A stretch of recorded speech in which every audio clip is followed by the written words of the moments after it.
انسان کو جب اللہ سے لینا ہو تو لاکھوں کروڑوں کی چاہت رکھتا ہے، لیکن جب اللہ کی راہ میں دینا ہو تو جیب میں سکے ڈھونڈتا ہے۔ تو فکر نہ کر، بس اس رب پہ بھروسہ رکھ، وہ بھوکا اٹھاتا ضرور ہے مگر کبھی بھوکا سلاتا نہیں۔ انسان کو خود سے اتنی محبت ہونی چاہیے کہ وہ خود کو دوزخ سے بچا کر جنت میں لے جانے والے کام کرے۔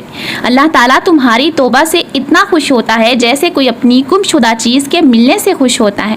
بار بار گناہ کرنے سے گناہ تو ہلکا لگنے لگتا ہے مگر انجام بھاری ہو جاتا ہے۔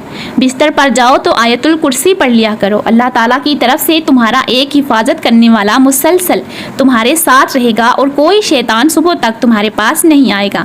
یہ نہ سوچو کہ اللہ تمہاری دعا کو فوراً قبول کیوں نہیں کرتا، یہ شکر کرو کہ تمہارے گناہوں کی سزا فوراً نہیں دیتا۔ اللہ کو چھوڑ دو گے تو کچھ ہاتھ نہیں آئے گا، جہاں اتنا صبر کیا وہاں تھوڑا اور سہی، پھر دیکھو جو اب تک تمہارے نصیب میں نہیں وہ بھی دے دیا جائے گا۔ یقین رکھو اللہ پاک تمہارے ساتھ ہے۔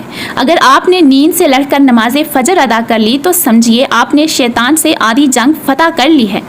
تمہاری دعائیں سنی جا چکی ہیں، تمہارے صبر کا صلہ لکھا جا چکا ہے۔ اب تمہیں تمہارے یقین کے معجزے دکھائے جائیں گے تاکہ تم جان سکو کہ مخلص دل اختتام میں ہمیشہ جیت جاتے ہیں اور تقدیریں اللہ کے ایک اشارے پر بدل جایا کرتی ہیں۔